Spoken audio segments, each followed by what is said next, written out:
Grand rising, grand arrival, grand return. Peace and blessings to the righteous and repentant alike. I am Sophia, Tayac of the AmaruKhan Band of Indians, and this is your daily transmutation report where we practice manipulating the incoming rays to the earth in a format that best serves our Creator. Today is Sunday, October the 20th, 2024, 6 a.m. Eastern Daylight Time, coming to you from the Sunshine State. We have our sun at 27 degrees of Libra. Our moon is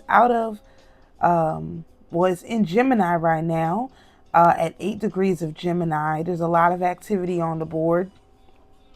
We're well past our full moon, so don't know why I was bringing that up, but the moon has just had interactions with both Uranus and Sedna.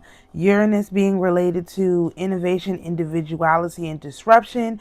Sedna related to our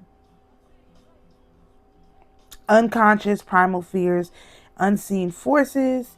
So that little bit should be a little shook up, and then sometime today it's going to hit our Jupiter, which is expansion, opportunity, and optimism, which is in retrograde and close to us.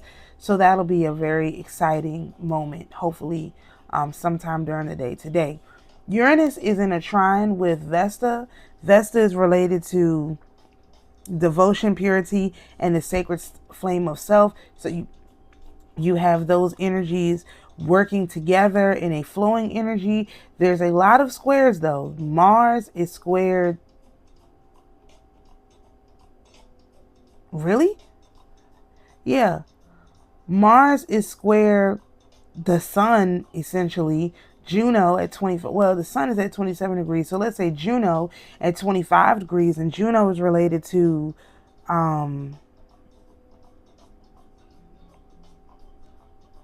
where's Juno on my list? Oh, there we go. Partnership, commitment, and relationship dynamics is also square to Chiron, which is our deepest wounds and path. Well, actually, it's not Chiron, it's Eris, which is discord, strife, and need to assert one's authentic self. There's a lot of energy going around related to, basically taking a step back and kind of letting things play out.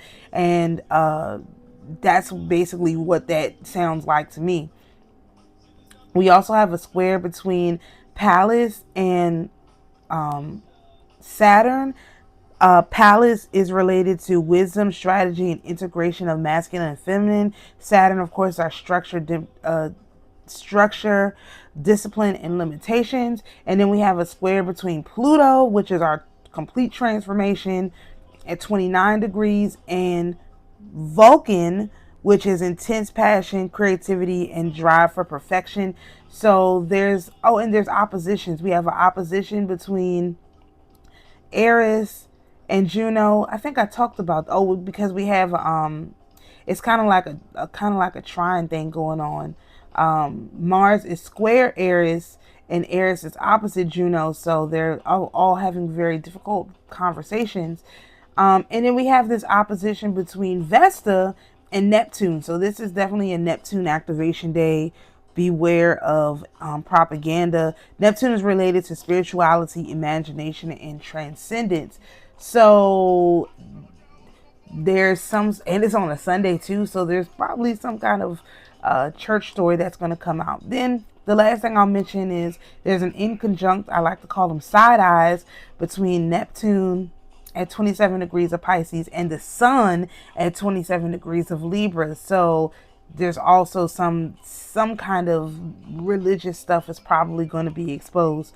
Did I mention okay, there's a sextile between Jupiter and Chiron. Jupiter at 21 degrees of Gemini, Chiron at 20 degrees of Aries, but that is ongoing. For a more in-depth look at the astrology, please contact your favorite astrologer. All right, we're on day 19 of the moon cycle. This is a waning gibbous moon, 18.1 days old, 81.9% illumination, with a moon set time of 11:14 a.m. and a moon rise time of 9:17 p.m. Our numerology for today, courtesy of calendarnumerology.com, is 11, which is a master guide, athlete, intuition, and emotional. You can see how the emotions are going to be high today. That Neptune square, Aries square, Juno, and then the Juno opposition to Eris. That's really, really emotional energy, especially being that we're dealing with Venus, we're dealing with Aries, which is so the masculine and the feminine. The Venus and the Mars are arguing with Mars and Cancer. So yeah, you could see that emotional stuff showing up in the numerology for sure. All right, so for our astrotarography sun sign decan, we are in the Four of Swords.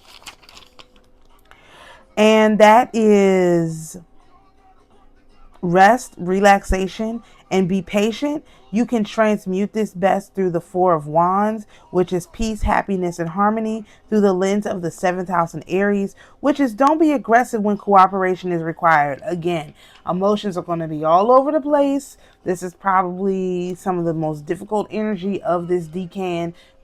Don't be aggressive. It is required for you to go along to get along, and you should honestly do that. Okay, for real, for sure. All right, so for our North Node decan, we are in Two of Wands, but now, as you can see, we've moved to the 12th house of Libra. The Two of Wands is plans, travel, new ideas, and of course this is our Jezebel card, or our outside influence card. We can best transmute this by the Two of Swords, which is our intuition card, and that's solutions, difficulties, and indecisions. And this, like I said, is going to be through the lens of the 12th house in Libra, which is learn how to collaborate even if you don't feel like it. Okay, so work together. This is, I mean, there's no, you have the masculine in Juno, or the masculine in Aries opposite the feminine in Juno. Mars is in a masculine feminine energy with Mars is a masculine energy inside the feminine energy, which is Cancer. You're going to have to cooperate with and collaborate even if you don't want to. It's going to be required. All right, and there's going to be a longer video about this. Make sure you check it out. All right, so for our solar tree of life, yearly progressions and predictions, we are in the moon energy, and that is the Eight of Cups, which is new future, walking away in disillusion. You can best transmute this with the Eight of Coins, which is learning, hard work, and beginning, through the lens of the 12th house in Virgo, which is to pay attention to detail while remaining compassionate and sensitive. This is like the theme. I mean, this is just the thing right now. Like, you have to be compassionate, you have to be sensitive, you have to collaborate, you have to work together, you can't be aggressive. Oh, on and on and on and on about how to get through this energy. You know, turn it down, turn the notch down, all the way down, and go with the flow. Honestly. All right, so for our lunar tree of life, yearly progressions and predictions, we are in the North Node energy, which is the Fool, and that start of a new journey, and literally a baby, the beginnings. You can best transmute this with the Wheel of Fortune, which is good fortune, karma or dharma, and luck, through the lens of the second house in Libra, which is to prefer to work with others and don't want to care for self. Again, you are a baby. Let your spirit team step in and lead you through the processes, the things that need to be done, because there's no way that you can get them done on your own. You just need the help. All right, so if you enjoy this type of astrological content, please feel free to follow me on YouTube, where my handle is Sophia Spiritualite. If you would like a copy of these slides and our monthly calendar, please go to our Schumann Mystery School. The link is in the description, where you can find that and more information, unreleased videos. Thank you so much for joining us for today's daily transmutation report. Peace and blessings, and we'll see you tomorrow.